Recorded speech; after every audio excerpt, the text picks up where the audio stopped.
ご視聴ありがとうございます。KK です。今回の動画ではひまわりの描き方について私なりに説明したいと思います。まず正面から見たひまわりの描き方です。中心になる円と外側の円を描きます。中心になる円は大きい円のだいたい3分の1ぐらいです。小さい円と大きい円の間に花びらを描いていきます。花びらを描くストロークは後で説明します。次に斜めから見たひまわりの花の描き方について説明します。斜めから見た花は楕円形を利用して描きます。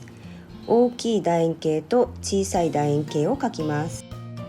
中心の楕円形は大きい楕円形のだいたい3分の1ぐらいを目安にします。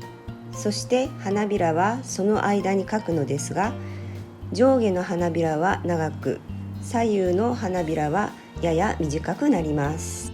最後に横から見たひまわりの花について説明します。先ほどよりも幅の狭い楕円形をずらして2つ描きます。中心となる小さい楕円形は横にはみ出すようになります。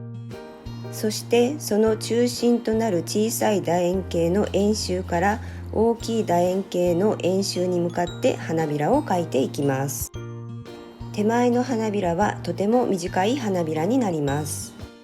小さい楕円形に沿うようにギザギザした額を描いて完成です。花びらを描くためのストロークを説明します。使用した絵の具はダイソーで買ったアクリル絵の具のイエロー、デルタの OJ というオレンジ色、明るい黄色のサンブライトイエローです。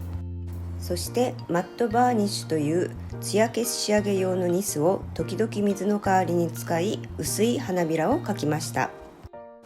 筆は平筆の10番を使い描いていきます。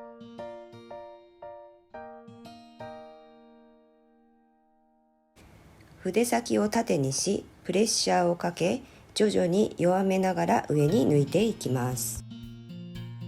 もう一つの描き方は、筆先を斜めに構え、プレッシャーをかけ、斜め下に抜いていきます。黄色とオレンジのダブルローディングでも同じようにストロークしていきます。筆先を縦、プレッシャーをかけ、斜め上に抜いていきます。もう一つは筆先を斜めにし、プレッシャーをかけ斜め下に抜いていきます。またサンブライトイエローとニスを混ぜ、同じようにストロークし、違う色の花びらも混ぜました。ひまわりの葉について説明したいと思います。葉の形は少し細いハート型をイメージしました。ダークフォリッジとグリーンシーをダブルローディングして描いていきます。真ん中の線の葉脈から葉の周りに向けてストロークをしていきます。ストロークとストロークの間が開かないように、そして最後は葉の先にまとまるように描いていきましょう。葉の半分も同じように描いていきます。葉の向きを変えると描きやすいと思います。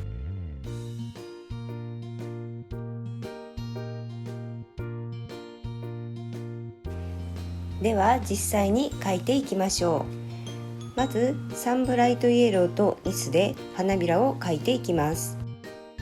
花びらはどこから描いても良いのですが、私は上下左右を先に描き、その間を埋めるようにして花びらを描くとバランスが取りやすいように思います。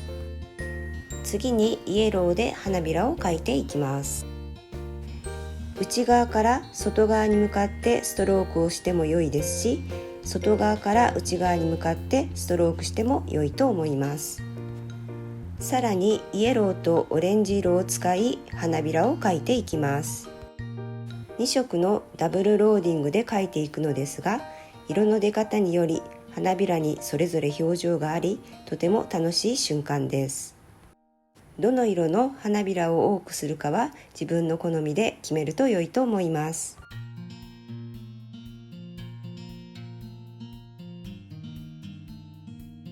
花芯をゴールデンブラウンで塗ります。その上から色を重ねるので一度塗りで大丈夫です。塗る範囲は先ほど描いた花びらのストロークの先が少し隠れるくらいがちょうど良いと思います。花芯のベースが乾く間に先に葉の方を描いていきます。このひまわりの葉はダークフォレストとグリーンシーのダブルローディングで描きました。どの緑を使うかによって葉の印象も変わってくるので、いろいろな色を試すと良いのではないかと思います。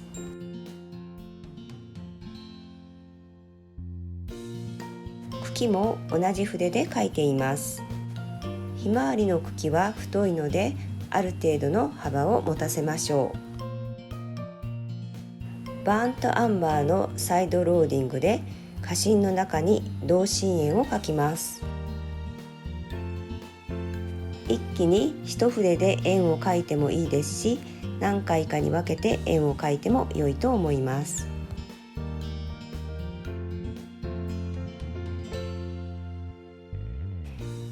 次にステンシルブラシを使い絵の具をトントンと落としていきます。1色目はベースの色であるゴールデンブラウンです。花芯の円から少しはみ出し、花びらにかかるようにします。2色目はバーントアンバーです。ベースの色が隠れない程度に色をのせていくと良いと思います。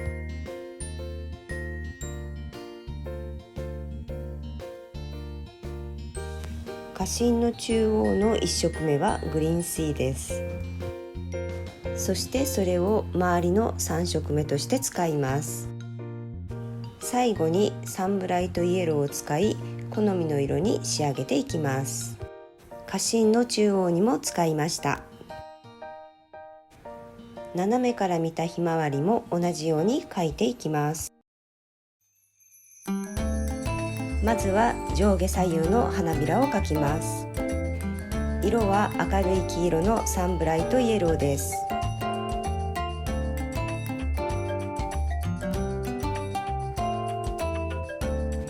次にイエローの花びら、そして OJ とイエローをサイドローディングした花びらを加えていきます。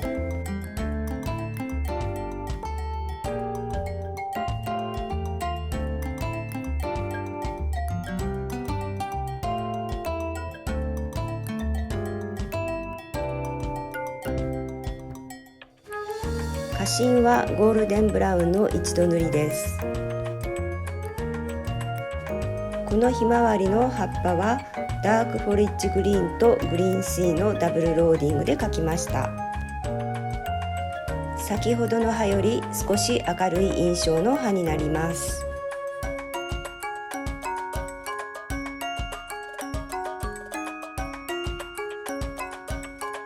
花芯の内側にバーントアンバーのサイドローディングで楕円形を描きます。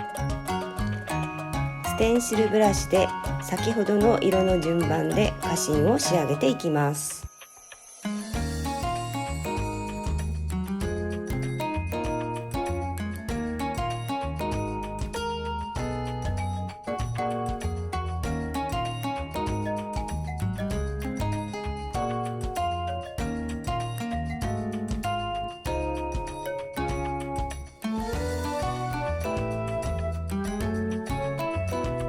最後に横から見たひまわりを仕上げていきます。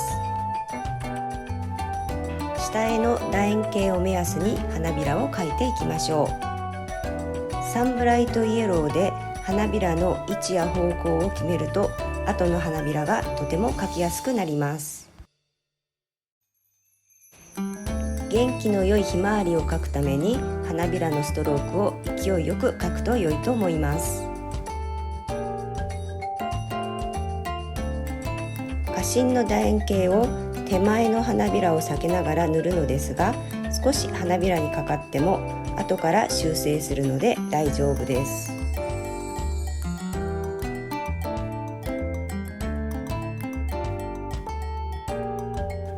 バーントアンバーの楕円形は半分だけ描きます。スペンシルブラシで先ほどと同じように色をのせていきます。手前の花びらの仕上げをします。花芯を描くときに色が乗ってしまった花びらを意識して修正しましょう。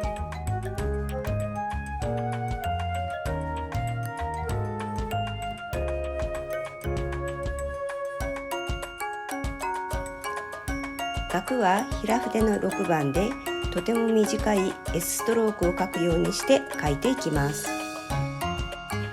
先に描いたストロークに重なるように何枚か描いていきましょう。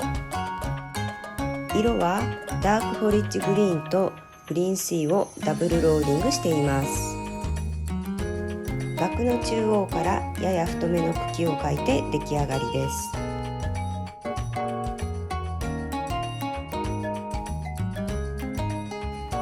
ここからは花びらの細かい仕上げをしていきます。バーントアンバーのサイドローディングで花芯と接しているところに影を入れていきます。このサイドローディングは薄く作り、濃くなりすぎないように気をつけましょう。またサイドローディングの幅も狭くしています。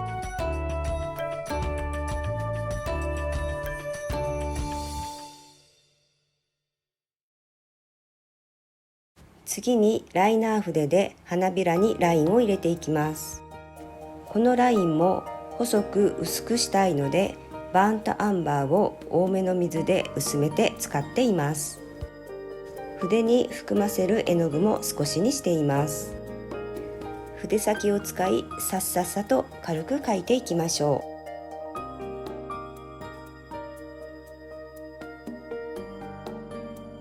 このバーントアンバーのサイドローディングとラインを入れると花びらの立体感が増してきます。ひまわりの花が完成しました。このままでも良いと思うのですが、葉をもう少し描き足そうと思います。ダークフォレッジグリーンとグリースシーをダブルローディングした筆にニスを少し取り、色を薄くして葉を描き加えました。最後までご視聴ありがとうございました。このチャンネルではトールペイントのテクニックを紹介していこうと思っています。高評価ボタン、チャンネル登録とても励みになります。よろしくお願いします。また感想やリクエストなどございましたらコメント欄で伝えていただけるとありがたいです。ご視聴ありがとうございました。